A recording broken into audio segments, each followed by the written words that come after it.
How's it going, everybody? Welcome to round 5 of the Frostbite circuit opener. We've got Eldlich Evil Eye versus Dino, the dinosaur deck. So you guys have, and like I've said in the past, been enjoying these feature matches thus far.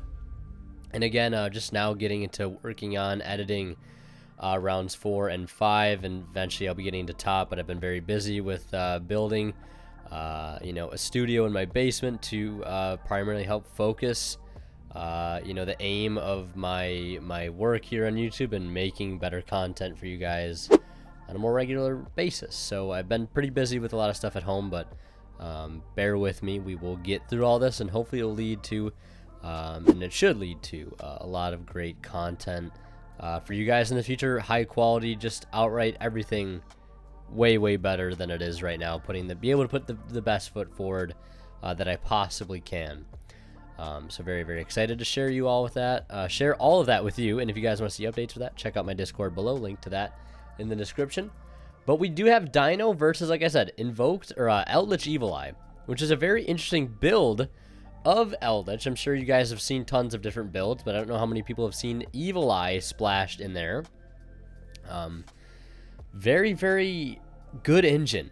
It's just really good engine. We'll dive into that later, but Dino's going first. Both of these decks really do like to go first, but this Dino deck here, piloted by Mr. Majin Booty, is pretty spectacular. And I gotta say, if Dinos weren't already good enough as is, Animador and Archosaur definitely pushed them over the edge to be just that much better, because Archosaur with pretty much Misc, Fossil Dig, a baby in hand, you name it, it's just full combo outright, because you're getting access to Oviraptor, and Oviraptor can search, normal baby, pop baby, baby summon Misc, and just kind of go on the whole, the whole 9 yards here, and just continue to stomp people's faces in with the deck. It's pretty impressive. So we aren't seeing a Link Karibo play here. Instead, we are seeing, we are seeing Link Karibo, I do believe, but we are going for the Reprodocus, which is a big part of the combo. Same thing with Link Karibo is it's going to provide a crucial non-dino in the grave to go for none other than the Double Evolution Pill, which gets the Ultimate Conductor Tyranno, and then, of course, that Giant Rex, that Clutch Giant Rex, which was banished off a Double Evolution Pill, will get summoned out, and that will help provide a Dolka. Now, the important thing here, the most potent thing about this whole Dino combo is it's under Miscellaneousaurus the entire time, which means you're pretty much safe from any hand trap over the course of the entire turn. And by the time Nibiru would really be a massive threat, you have something like Dolka here to negate it, because Dolka is a non-dino. I believe it might be like one of the first non-dinos as he struggles to navigate Dueling Book here, which I believe he's still pretty new to the Dueling Book configuration, so figuring out getting that overlay there successfully this time around. But again, like I said, by the time you're putting any non-dinos on board, Dolka's there really to stop anything. And of course, it is a monster negate, not a once per turn, and obviously using Repro here to change it into Wind, and that's going to allow for the Simorgh Bird of Sovereignty, which is nuts, because that is going to tutor out the Wind Barrier statue from the main deck, which is also pretty nuts, because I mean, you have two Solemn Strikes, essentially a walking Solemn Strike on legs. You have UCT, and they cannot special summon anything but wind monsters, which you'd be, lo and behold, there's not too many really powerful wind decks right now. I mean, if you're playing Speedroids, I guess you'd be like, ha, gotcha, summon Terratop and just kind of be chilling, but unfortunately that's not the case. So a really solid field, although Eldlich starting out pretty strong here with a copy of Pot of Extravagance. Gonna dig into 2 more cards, really hoping there's an impermanence amongst those cards, because that would be really great, but looks like that's not the case. And we're gonna head right into game 2, and with that we're gonna take a look at the top 16 decks after round 3, as we are here in round 5.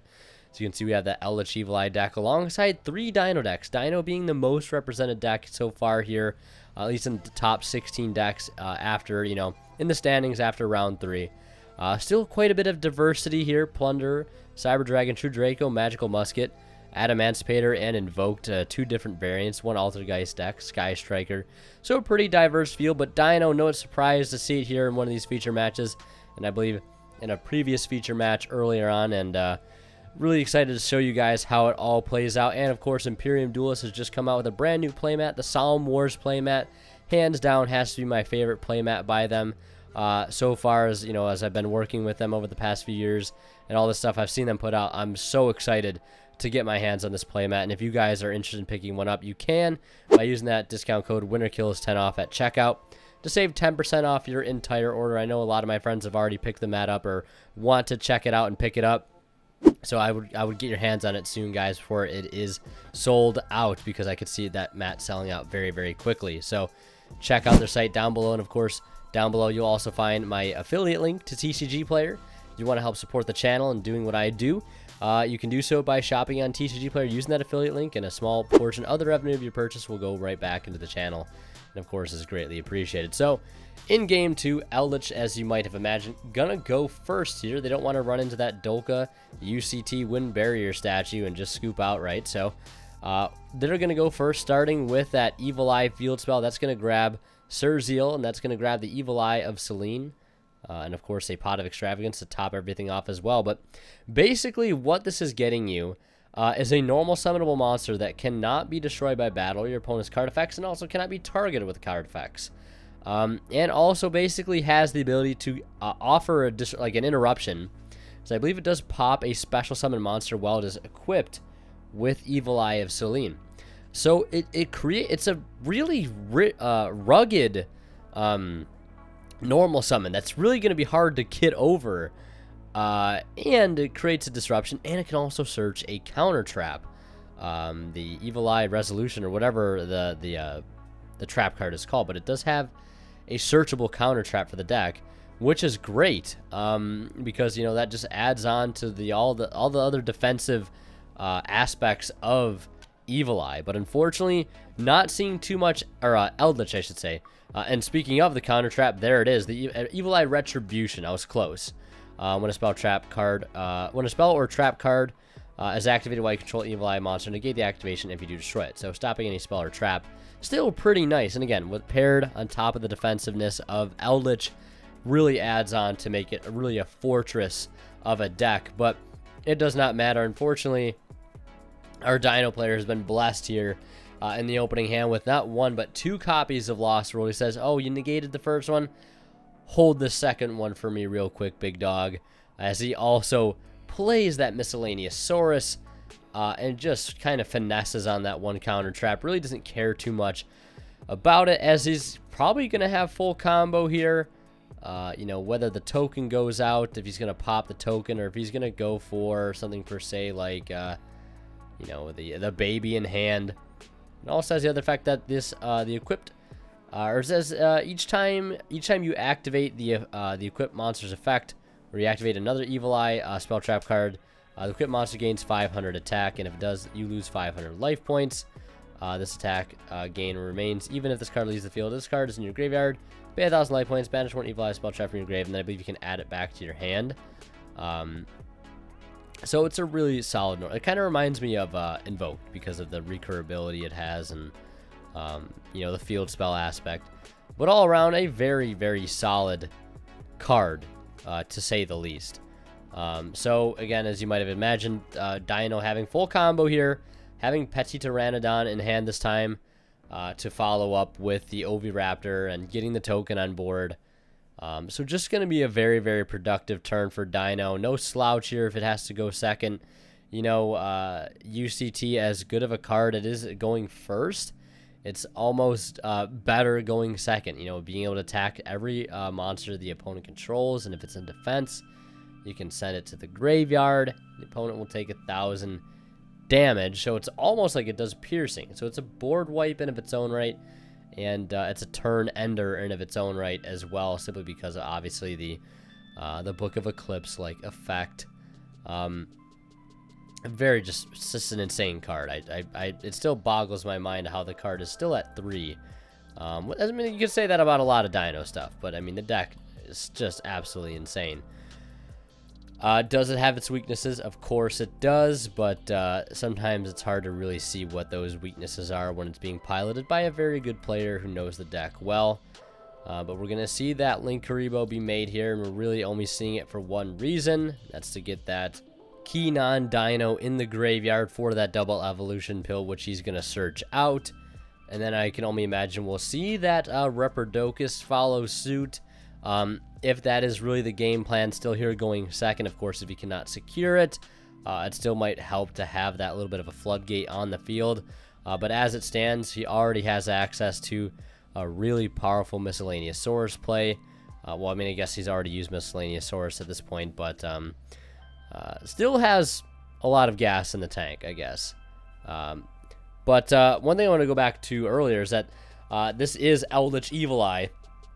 We didn't get to see really anything game one because of the outright blowout, and he did have the Giant Rex here to go along with the double evolution pill, which is great. Obviously, tons of ways to search out the Giant Rex, so not really too big of a surprise, but either way, getting access to that card in a very clutch situation. But yeah, not seeing too much Eldlich stuff here. Just the Evil Eye stuff is good, but on its own, not really showcasing what the deck is fully capable of. It does obviously work much better when there's the Eldlich stuff to go along and back up the Evil Eye plays. I'm getting them mixed up because they both start with E. My apologies there, but still under Miscellaneous Saurus, so granted, I don't really know if it would have made too big of a difference, but right now, I mean, you could even go so far as to go like Boral Sword, UCT.